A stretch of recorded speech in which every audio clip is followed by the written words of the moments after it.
Estou aqui no centro de Katmandu.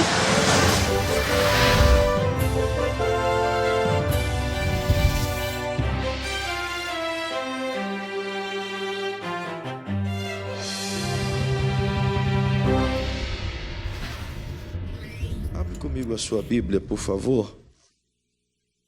Na carta do apóstolo Paulo aos Romanos.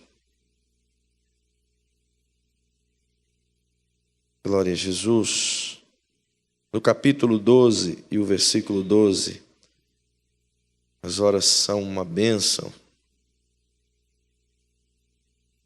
Aos Romanos, capítulo 12, verso 2, aliás, diz assim. Aliás, eu vou ler o verso 1 e o 2, só por conta do contexto. Portanto, rogo-vos, irmãos, pela compaixão de Deus, que apresenteis os vossos corpos como sacrifício vivo, santo e agradável a Deus, que é o vosso culto racional. E não vos conformeis com este mundo, mas transformai-vos pela renovação do vosso entendimento, para que experimenteis qual seja a boa, agradável e perfeita vontade de Deus. Amém. Hoje eu vou tentar ser bem breve, até por conta de que, embora o assunto é amplo, então já que não dá para a gente chegar ao fim, eu vou tentar chegar ao máximo do meio.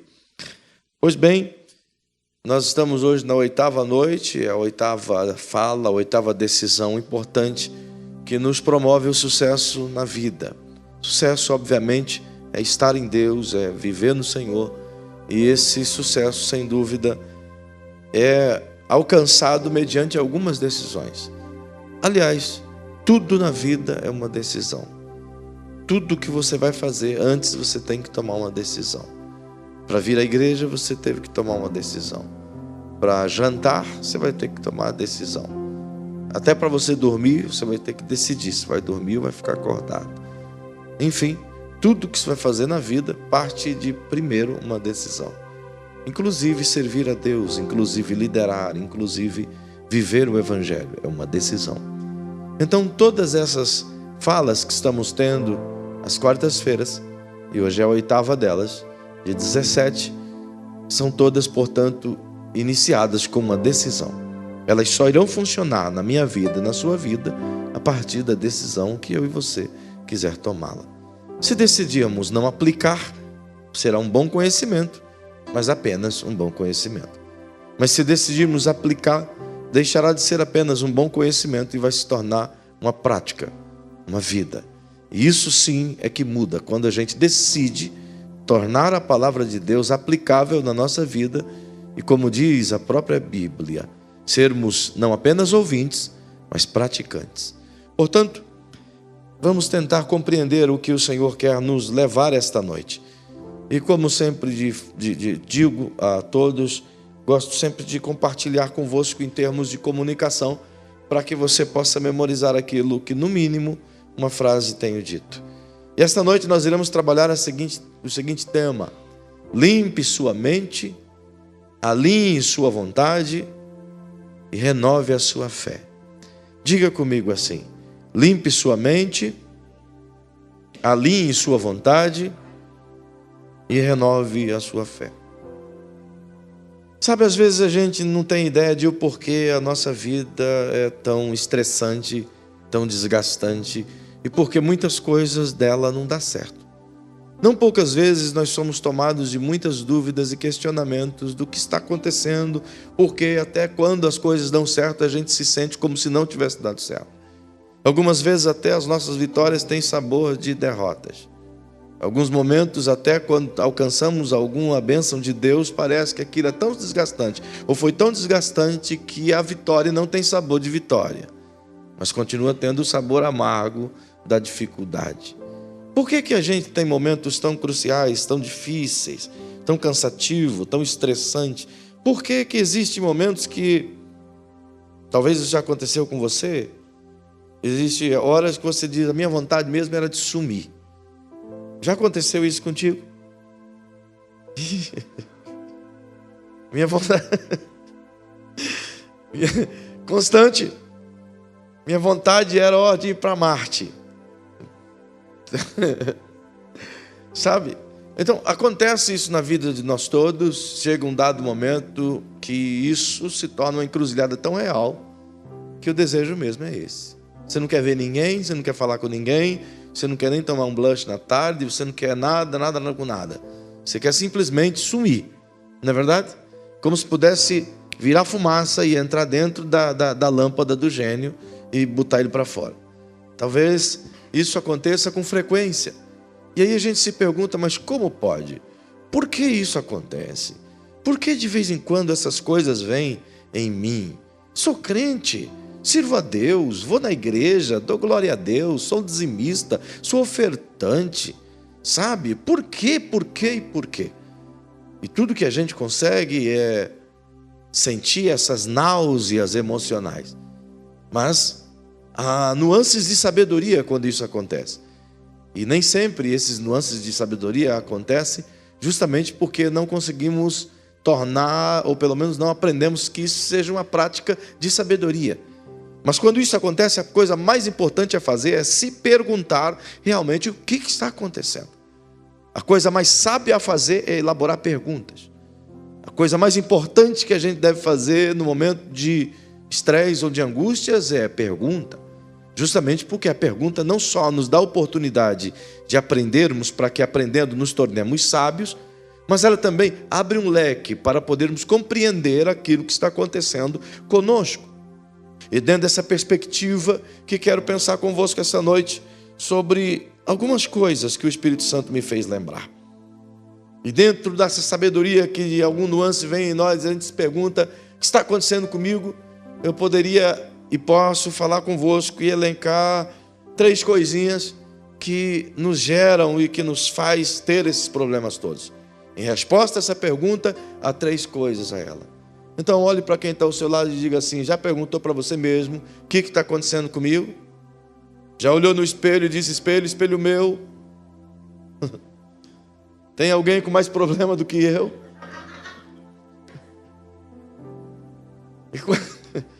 E quando essas perguntas vêm, então eu posso te dar 3 coisas que eu acho que são respostas de grande importância para o que a gente quer pensar aqui esta noite.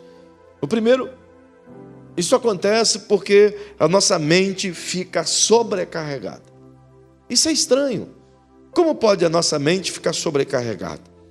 Nós somos dotados de um órgão, que é o cérebro, que eu considero o órgão mais extraordinário que Deus já criou em toda a criação dele. Afinal de contas, a nossa mente, ela possui 10 trilhões de neurônios interligados, 10 bilhões de neurônios que se processam. Calcule, se fôssemos ajuntar um ao outro, teria, segundo a medicina, 304 mil quilômetros de extensão as linhas do cérebro. Sabe? Dá a volta no mundo 2 vezes.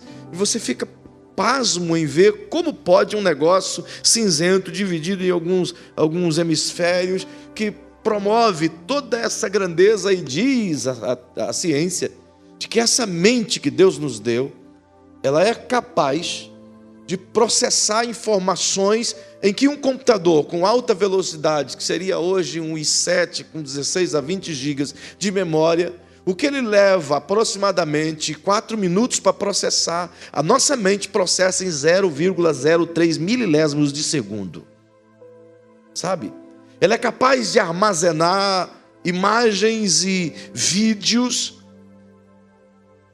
tantos, um anexado junto ao outro e com a rapidez de processamento que até então não existe computador que até agora conseguiu ter a velocidade que a mente tem de processamento. Então a gente se pergunta como que um negócio desse jeito pode se sobrecarregar? Como? Por que ela sobrecarrega? Bem, É fato que isso acontece. Se não acontecesse, a gente não teria esses problemas. Se a mente não sobrecarregasse, não teria psicanálise, não teria psiquiatra, não teria psicólogo, não teria pastor, não teria coisa alguma. É fato que a mente sobrecarrega. E ela sobrecarrega justamente não por conta de ser altamente utilizável. Ela sobrecarrega justamente pelo fato de nós armazenarmos coisas que são desnecessárias e que crescem dia após dia, e eu vou tentar te mostrar isso. Segundo, nós ficamos sobrecarregados, nós ficamos com problemas, ficamos extenuantes justamente porque a nossa vontade fica desalinhada. E é possível a nossa vontade ficar desalinhada? É possível. É tão possível que tem hora que você não sabe o que você quer. Você não sabe eu tenho certeza que você chegou em algum momento e disse assim: caralho, que vontade de comer um negócio, não sei o que é. Não já aconteceu? Esses dias minha neguinha disse para mim: tu tem vontade de comer um negócio gostoso. Eu quase disse, mas enfim, mas ela queria algo gostoso realmente. Eu não podia mentir, estou em jejum, então não dá, né? Todavia, existe alguma coisa, algum momento que você quer comer algo que você nem sabe o que quer. Você quer ir para algum lugar que você não sabe aonde. Você quer falar algo que você não sabe o que você quer falar. Não é verdade? Portanto, a nossa vontade desalinha. Isso acontece de maneira tão natural. E às vezes acontece 2, 3, 4, 5, 6 vezes no dia, 10 vezes no dia. Olha, quando você vai no guarda-roupa para sair, por exemplo, isso já é praxe. Você nem sabe qual é a sua vontade, qual a roupa que você vai pôr. Principalmente quando você tem bastante. Quem tem pouco, né, já não tem esse problema. Ele tem que saber, ó, essa eu fui ontem, essa aqui eu vou hoje, essa aqui e a que eu fui ontem eu vou amanhã. Então não tem esse problema algum. Mas quem tem bastante sofre com isso. E principalmente quando a vontade está em constante desalinhamento com as coisas do seu dia a dia. Terceiro, é uma fé fracassada. Ora, é possível ter uma fé, mas uma fé fracassada? Sim, é possível. É possível o cara ter fé, mas nunca conseguir nada através da fé. E por que nunca consegue nada através da fé? Justamente porque a fé que não é utilizada, ela se torna uma fé fracassada. A fé que trabalha simplesmente com as coisas que se vê, não é fé. A fé que opera simplesmente naquilo que está nas mãos, não é fé. A fé opera justamente naquilo que você não tem e que não vê. Não tem enquanto não vê, mas que vê enquanto tem. Isso é a fé. Então perceba que a nossa mente sofre esses momentos de crise e existem algumas coisas que a gente precisa fazer. Se quisermos ter um sucesso na vida, no ministério, na família, em todos os momentos que nós estamos construindo, é necessário aprendermos e colocarmos em prática. E a primeira lição para esta noite é aprender as coisas que agasalhamos em nossas mentes. Mas coisas que agasalhamos que, na verdade, não precisava agasalhar. Coisas que guardamos que, na verdade, a gente não precisava guardar. E existem muitas coisas que fazemos. O apóstolo Paulo escreveu aos Filipenses, que nos dá um certo norte daquilo que quero vos dizer. Aos Filipenses, no capítulo 4, verso 6, ele diz assim, ó, não andeis ansiosos por coisa alguma, mas em tudo, pela oração e pela súplica, com ações de graças, sejam as vossas petições conhecidas diante de Deus. E a paz de Deus, que excede toda a mente, que excede todo o entendimento, guardará os vossos corações e as vossas mentes em Cristo Jesus. O que ele está querendo dizer? Ele está dizendo que existem momentos na vida em que as nossas mentes estão completamente aturdidas e preocupadas, desesperadas, angustiadas e sem saber o que fazer, justamente pelo simples fato de que agasalhamos um monte de coisa dentro delas, que uma vez agasalhadas se multiplicam, e tudo aquilo que se agasalha traz no seu bojo aquilo que vive aquelas coisas que fizemos. E você vai entender isso aqui agora. A primeira coisa que eu aprendo, segundo Paulo, é que nós somos hábeis, especialistas em criar falsas expectativas em nossa mente. Diga para quem está pertinho de você, diga, nós somos especialistas em criar falsas expectativas em nossa mente. Vou te dar um exemplo disso aqui. São pelo menos 8 exemplos, mas vou te dar um só. Se você for comigo lá em 2 Reis, no capítulo 5, você vai encontrar a história de um cara chamado Naamã. E todos conhecem a história, o cara é um cara importante. Ele era general do exército sírio. Naquela época, a Síria comandava, era líder, era dominante em toda a região. E esse homem era a figura mais importante do reino da Síria. A saber, era o segundo, tinha o rei depois dele. E ele era leproso, diz a Bíblia. Só que esse cara, ele era um privilegiado, porque ele, embora fosse leproso, mas ele era general, então ele gozava os favores do rei. E tinha o privilégio de comandar o exército todo, mesmo sendo leproso, levou a Síria a grandes vitórias. Veja que o cara é bom. O cara possuía grande personalidade de liderança. Então as pessoas o seguiam mesmo sabendo que ele era leproso. E mesmo doente, ele conseguia inspirar o seu exército a conquistas maiores. Eu já estou fugindo do assunto, mas eu vou voltar aqui.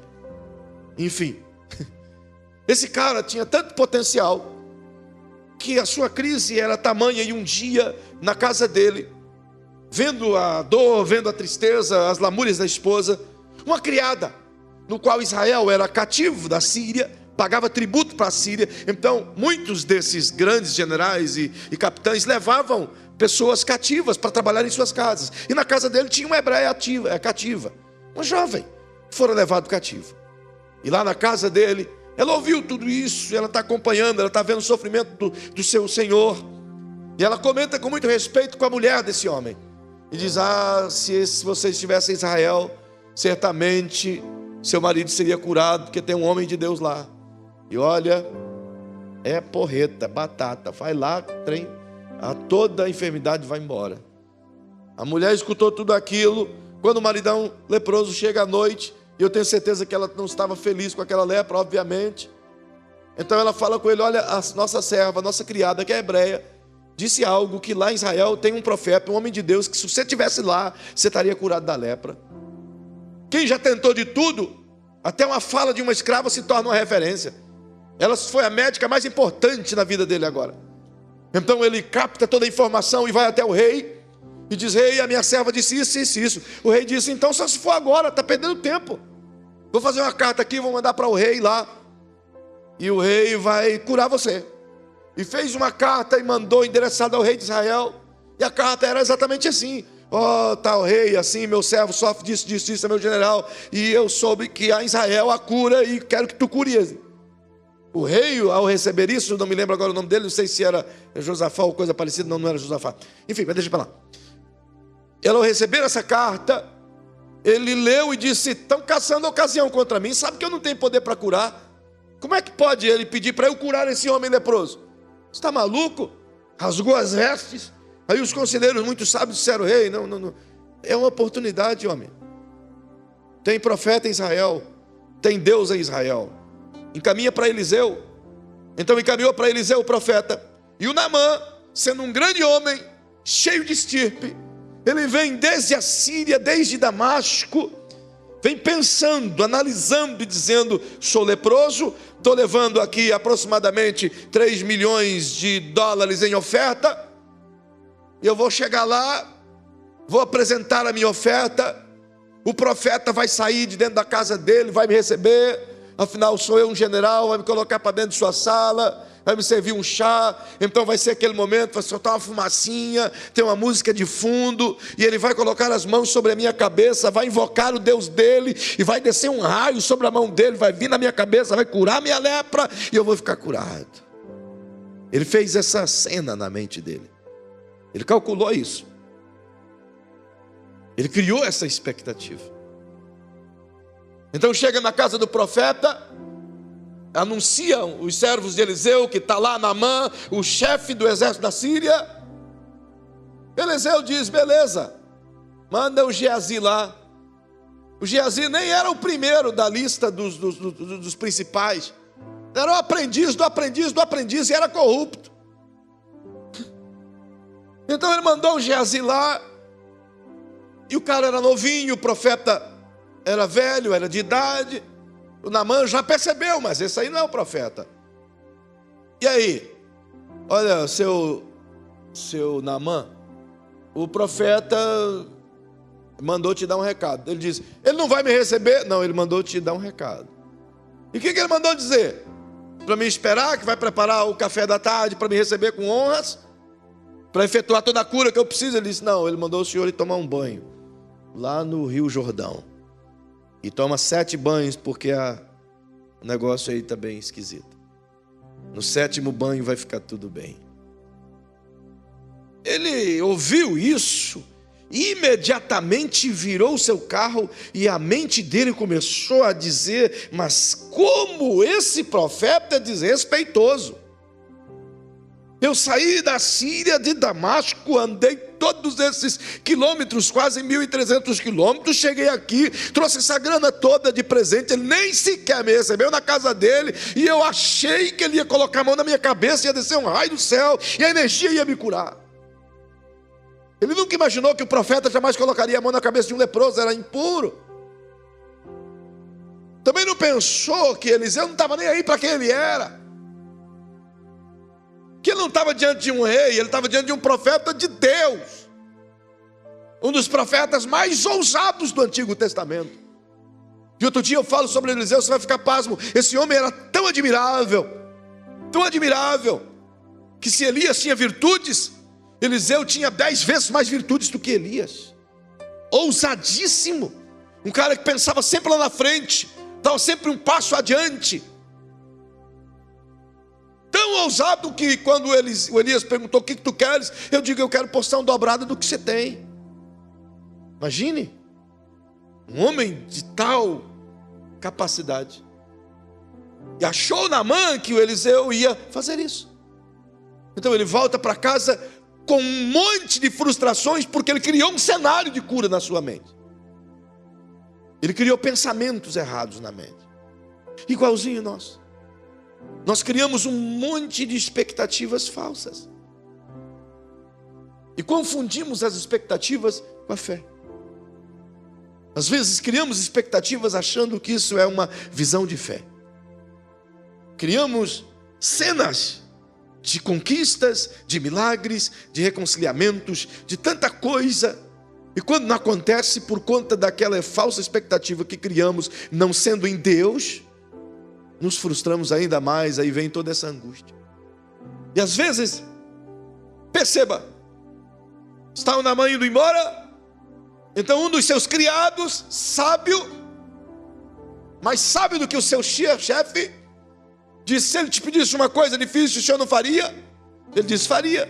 Ele diz: então, eu te pedi uma coisa tão fácil, faço o que é fácil, porque a gente quer milagre difícil. Todos nós queremos coisas difíceis, senão não é Deus. Todos nós queremos que Ele mude a nossa vida da forma difícil, porque se da forma simples, não é Deus. Mas a gente se esquece que Deus sempre trabalha com o simples.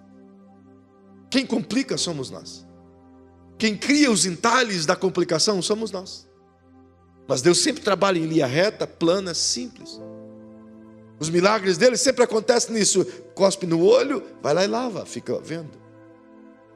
Te apresenta ao sacerdote e fica limpo. Apresenta uma pombinha e fica limpo. Estende a tua mão e a mão é curada. Tudo dele é extremamente simples, mas tudo nosso é extremamente complicado. Até para Deus operar em nós, nós complicamos todo o processo. A gente quer um milagre, mas quer do nosso jeito. A gente quer a operação dele, mas a gente quer do nosso jeito. A gente quer que ele resolva o nosso problema, mas tem que ser do jeito que a gente planejou para resolver. E se ele resolve o problema, mas não do jeito que a gente planejou, a frustração vem do mesmo jeito. Ficamos felizes porque o problema está resolvido, mas ficamos tristes porque não foi do jeito que a gente queria. É ou não é verdade? Não, dá uma olhadinha para quem está perto de você e diga: é ou não é verdade? Nos frustramos muito mais com receber os milagres não do jeito que a gente espera, do que receber o milagre do jeito de Deus. Criamos na nossa mente. E isso tudo causa um impacto tão negativo, tão destrutivo, tão violento em nossa mentalidade. Justamente porque tudo começa na mente. Tudo. Eu gosto de pensar que a nossa mente é como um canteiro de obras. Imagine um canteiro de obras. A construção de um prédio, por exemplo. Em Dourados tem muitas construções, então é fácil de você imaginar. Canteiro de obras, você olha e vê o prédio sendo levantado, dia após dia, tijolo após tijolo. Mas ao mesmo tempo que você olha à sua volta, você vê uma pancada de entulho do lado direito, uma pancada de lixo do lado esquerdo, homens trabalhando lá em cima e um bocado de homens tomando tereré aqui embaixo. É verdade, não é verdade? Aí você vê um monte de homens trabalhando muito e ganhando pouco, mas sem reclamar. E vê uma pancada de homens tomando tereré, não trabalhando nada e reclamando porque acha que está ganhando pouco, mas quer ganhar muito. E está ali. Então do lado você vê um prédio construindo, mas é inevitável que você olhe do outro lado e veja o entulho e veja o lixo. E a nossa mente é exatamente assim. Se você olhar para dentro dela, você vai ver em alguns momentos construções maravilhosas, imagens de fé extraordinária, uma visão do futuro perfeita, seus sonhos sendo edificados. Mas no mesmo ambiente da tua mente, você vai ver montanhas de entulhos de um lado e montanhas de lixo de outro, que não deveriam estar ali, que já deveria ser jogado fora há muito tempo, mas a gente vai guardando. E todo lixo nunca fica só no seu volume. Lixo sempre chama lixo. Lixo sempre multiplica. Quer ver um fato? A tua rua está limpinha. Então você pega ali para o teu quintal e vai na data vazia da frente ali, na frente, e joga o lixo. Você vai perceber que dali a 2, 3 dias aquele lixo não está mais sozinho. Ele arrumou companheiro. É ou não é verdade? Os companheiros do lixo aparecem de noite, na surdina. E daqui a pouco aquilo vira um lixão. Lixo sempre aumenta, sempre chama lixo. É interessante isso. E a nossa mente sempre vai se avolumando de lixo e mais lixo, ganhando cada vez mais lixo, entulhos. E todo entulho e todo lixo toma lugar daquilo que seria uma terra fértil. E perceba que esse balanceamento do que é bom e do que é ruim tem a tendência do que é ruim sobrepor aquilo que é bom. Então, a reação do nosso corpo está relacionada a 3 coisas, rapidamente te digo.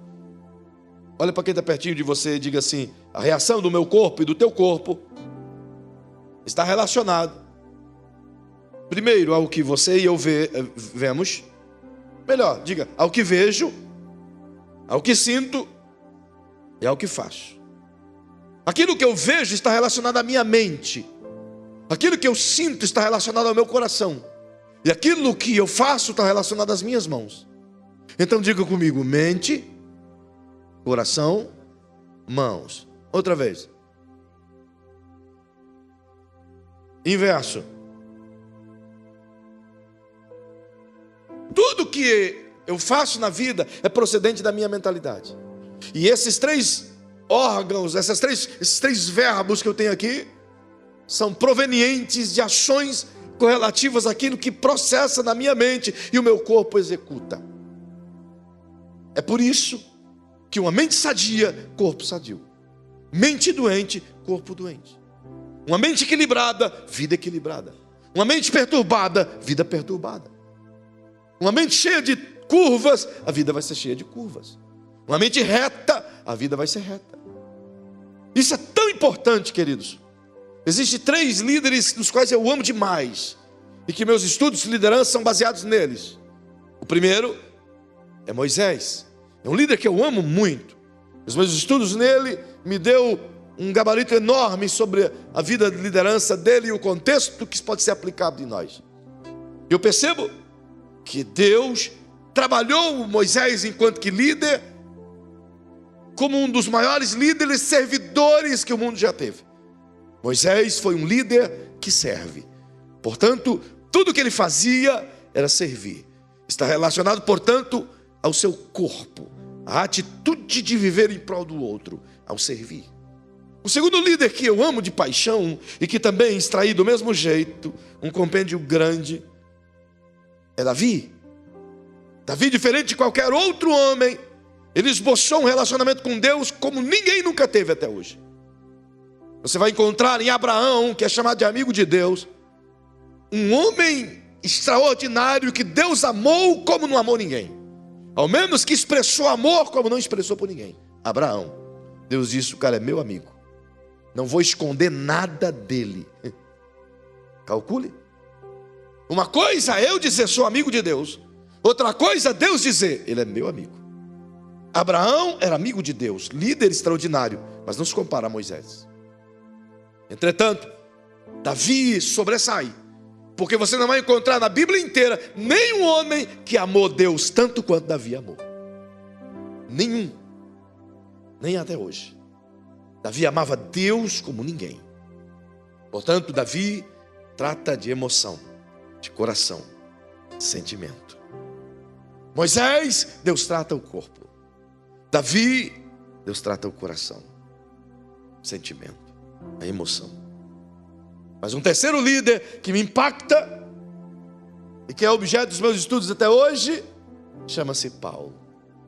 Esse homem é extraordinário, porque em 13 cartas que ele escreveu, tudo que ele escreveu é estudo de desconstrução de uma mentalidade em trevas.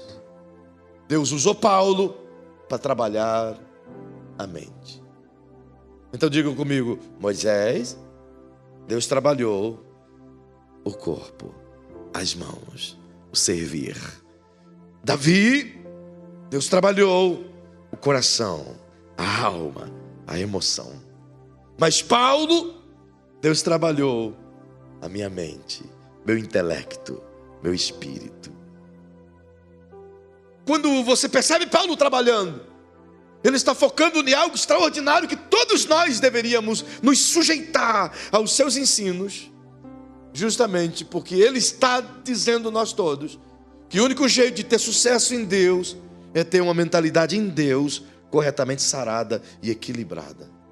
Se a nossa mente for uma mente segundo Deus, então tudo tem a tendência de nos conduzir a vitórias poderosas. Mas a nossa mente, ela é o reservatório de muito lixo. Como, por exemplo, decepções com pessoas, frustrações que a gente igualmente constrói com pessoas. Você acha que o Naamã, por exemplo, ele ficou frustrado com quem? Com Deus? Ele ficou frustrado com o rei? Ou ele ficou frustrado com o profeta? Deus, rei ou profeta? Diga para mim. Deus, rei ou profeta? Com o profeta. Ele criou expectativa com Deus? Não. Criou expectativa com o rei? Não. Ele criou expectativa com o profeta. E é exatamente isso. A gente nunca se frustra com Deus, porque não conseguimos criar expectativa com Deus. Às vezes nos frustramos conosco mesmo, porque esperamos de nós uma atitude e temos outra. E na maioria das vezes nos frustramos com pessoas, porque construímos expectativas com base nelas. Mas como podemos construir expectativas sobre pessoas, se nós mesmos nos frustramos porque um dia estamos legal, no outro dia a gente queria estar do mesmo jeito e não está? Eu mesmo estou sendo curado por Deus de um problema muito sério. Esse temperamento maluco, hora estava bom, hora estava ruim. E no momento que você queria estar bom, estava ruim. Sabe aquele dia que você queria estar de bom humor, você está de mau humor? Coisa mais triste. Não é verdade? Então você se frustra consigo mesmo e se pergunta: por que eu sou assim? Então como eu posso criar expectativas sobre as pessoas se eu mesmo me frustro? E quando eu faço isso, eu abro um leque enorme para acúmulo de lixo em minha mente. É interessante que quase toda frustração, decepção, tristeza, quebra de aliança, problemas relacionais, sabe, se acumula em duas coisas. Ele se transforma em duas coisas. Primeiro, falta de perdão. Segunda, raiz de amargura. E se tem uma coisa que multiplica na mentalidade das pessoas, é quando elas se decepcionam umas com as outras, e isso não é resolvido o problema. Quando o problema não é resolvido, isso é tão grave. Perceba, quando eu não perdoo alguém, não libero perdão e não perdoo, isso é tão grave que eu não fico somente com a decepção, com a amargura, com a tristeza, com a frustração que tal pessoa me causou, a mágoa que tal pessoa me causou. Eu não fico só com isso, eu fico com a pessoa. Você já pensou? Alguém te maltratou, te machucou, te magoou, te causou uma ferida. Já pensou? Tudo que você queria é esquecer essa pessoa, não é? Jogar ela no mar do esquecimento e dizer: Deus te abençoe, vai que o diabo te carregue. Tudo que você queria era longe de você.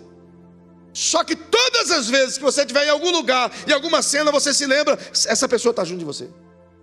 Onde você vai, está na festa de Natal, essa pessoa está ali com você. Está onde? Aqui. Porque perdão não liberado, perdão não construído, aprisiona a pessoa que te feriu a você. Sabe? Você se acorrenta àquele que te machucou. E se tem uma coisa que pesa na mente, é carregar a corrente com coisas ruins para trás.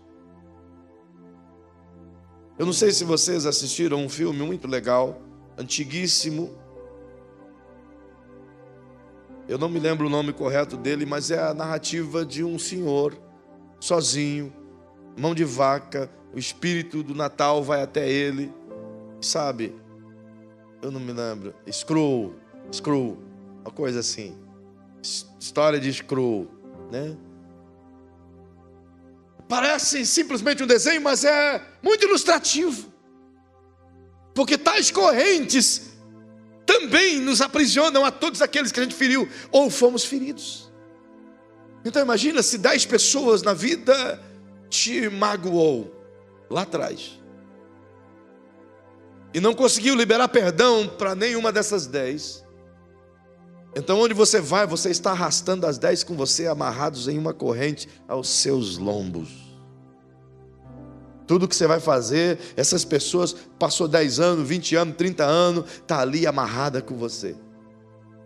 Aquele espaço na tua mente que era para estar com um jardim florido, está cheio de ervas daninhas.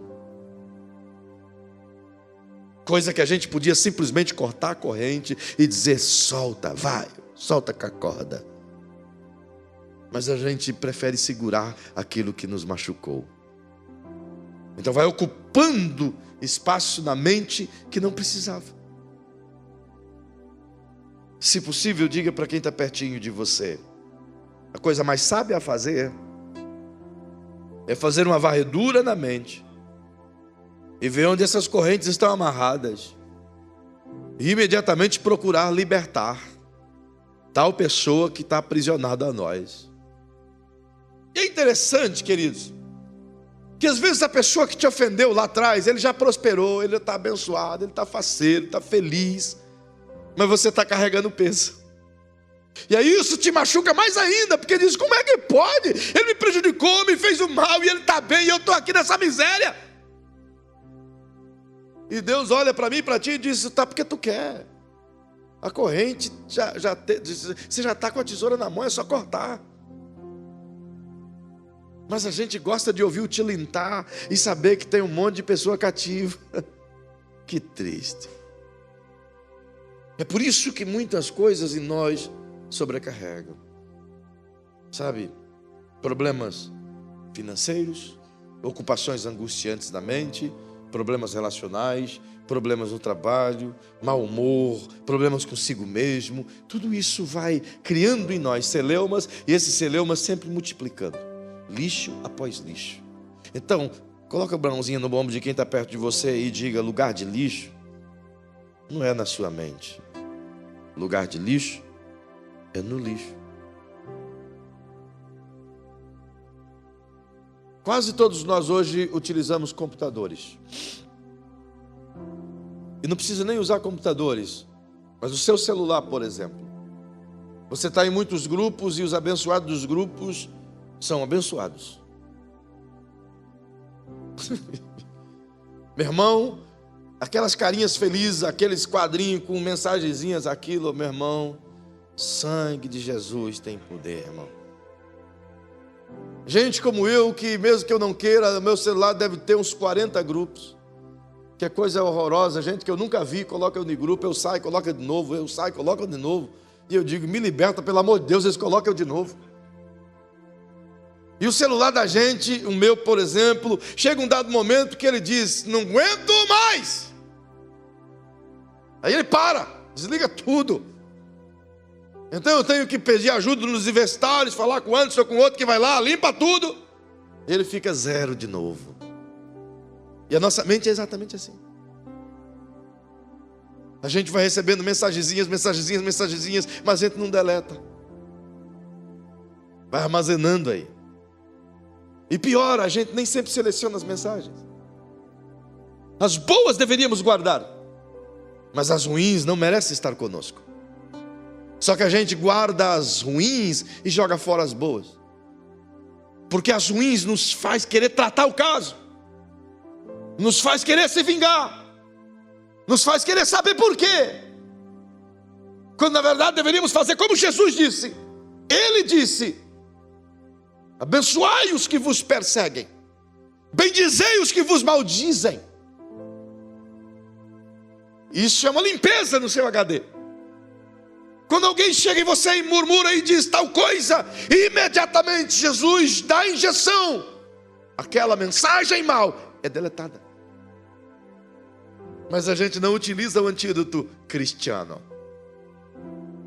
A gente prefere ficar com o nosso método de armazenar e analisar cada uma das mensagens. E você e eu somos assim. E perceba se não é verdade. Coisas ruins a gente compartilha. Dá uma olhadinha para quem está perto de você e diga: é ou não é verdade?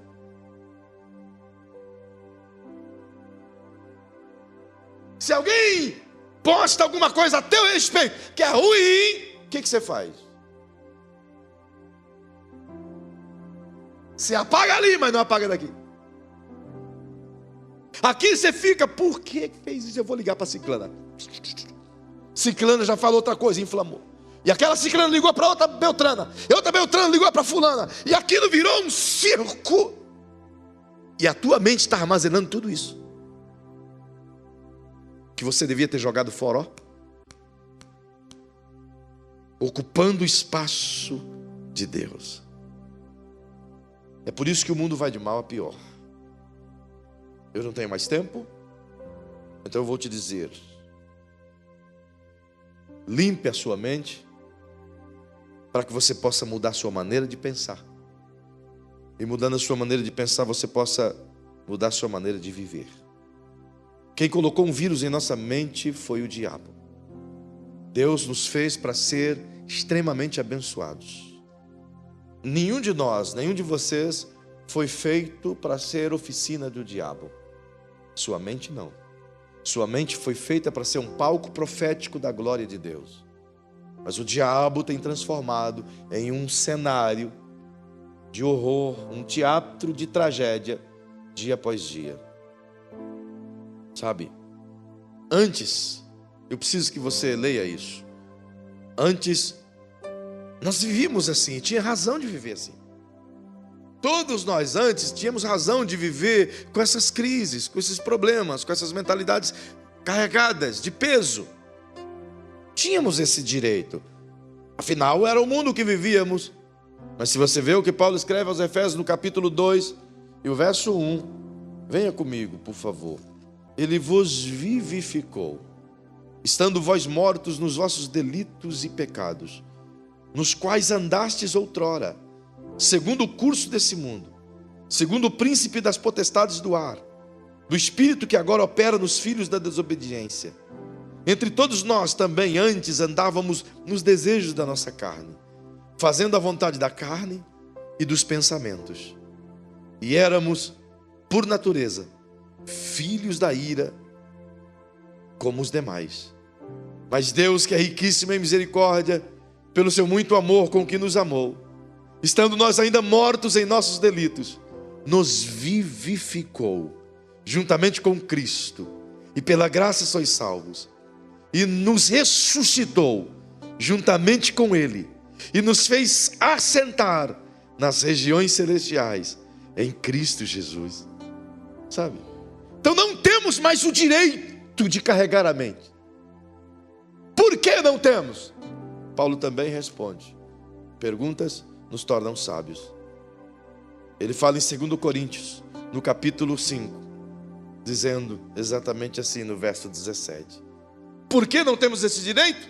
Ora, porque se alguém está em Cristo, nova criatura é, e as coisas velhas já passaram, e eis que tudo se fez novo.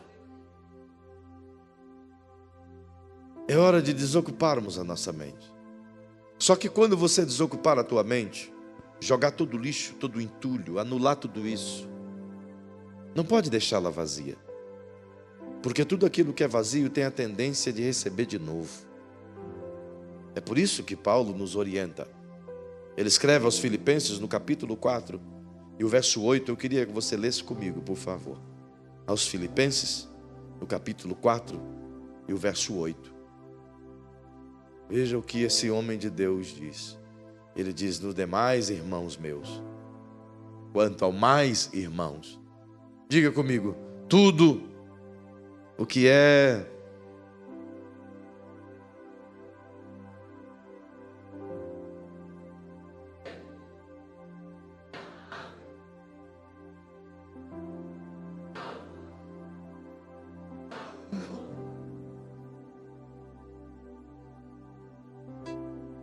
para pensar no quê? Meu Deus, é para pensar no quê?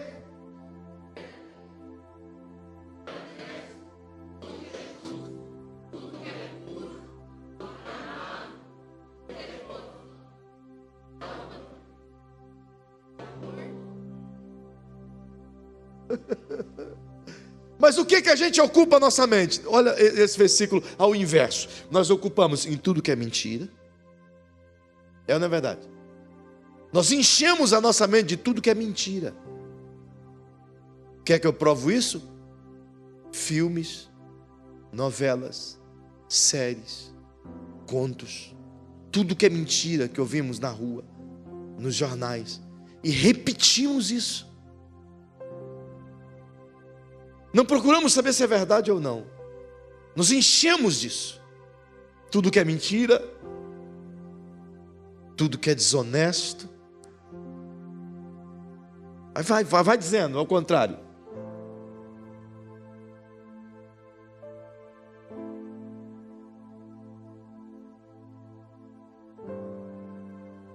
Meu Deus, irmão. Vê se não é isso que a gente se ocupa. Não, vamos ser bem claros um com o outro. Pergunte aí para essa pessoa linda que está perto de você. E diga, isso não acontece diariamente conosco? Mas qual é o conselho de Deus?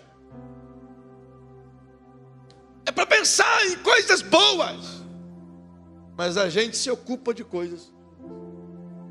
Isso é chocante, porque Paulo escreve aos Colossenses no capítulo 3, verso 1 ao 3, ele diz: irmãos, se vocês morrestes com Cristo e já nele ressuscitastes, então pensai nas coisas que são de cima e não nas coisas que são da terra. Porque as coisas que são da terra são passageiras, temporais, mas as coisas que são de cima são eternas. Então a gente ocupa todo o potencial de Deus em nós, pensando em coisas ruins. Então vamos pegar tudo isso hoje, tirar o que é ruim, o lixo, o entulho, e vamos colocar o que é bom. Sabe, que tal você e eu hoje? Meu Deus, eu tenho tanta coisa aqui que... Oh, por Deus. Que tal a gente pegar tudo isso de ruim hoje aqui? Fazer uma seleção agora. E selecionar todos assim. E ir lá no botão deletar. E deleta. Depois você passa o CCleaner e limpa todos os arquivos mortos. Chama o Espírito Santo. Ele vai fazer uma varredura.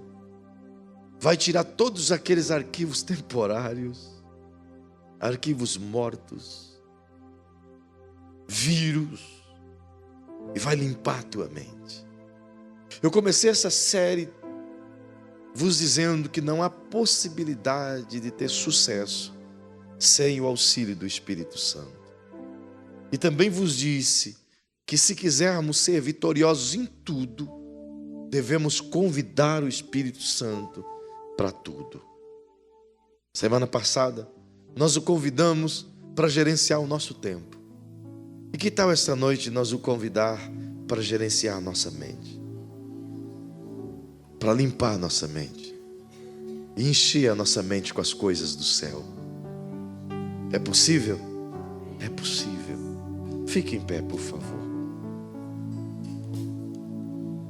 Quando você pensa em coisas ruins coisas ruins acontecem com você. Certo domingo eu ensinei que é a unção que você respeita e a unção que você atrai. Se você pensa em coisas ruins, você está respeitando isso. Você está atraindo isso. Então é o tempo de nós limparmos nossas mentes. Eu diria, esse é o tempo de sermos completamente livres e viver a verdadeira liberdade em Cristo. Pois não há em nós, de maneira nenhuma, terra feita por Deus para cultivarmos ervas que nos provoquem dores. Mas há em nós uma terra fértil feita por Deus para sermos sim uma geração eleita, um povo sarado, um povo limpo, um povo santo. Eu gostaria que você inclinasse a sua cabecinha enquanto eles cantam essa canção. Você pudesse aí fazer uma varredura inicial na sua mente e pedir ao Espírito Santo como seu grande mestre e auxiliador. Renova mesmo.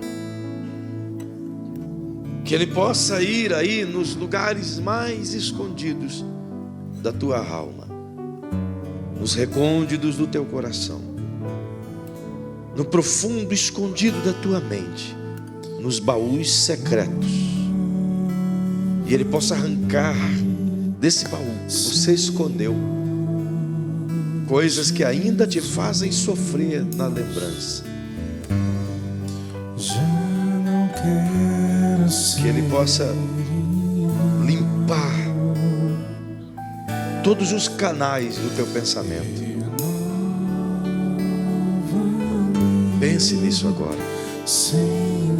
Chame o Espírito Santo. Peça para Ele renovar você,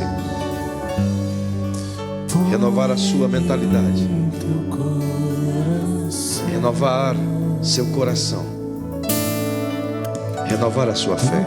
Tudo que há dentro de mim necessita ser mudado. Necessita ser mudado, Senhor. Sim, Senhor. Porque tudo que há dentro do meu coração Necessita mais de Ti, Senhor. necessita mais. Sonda teu coração aí agora.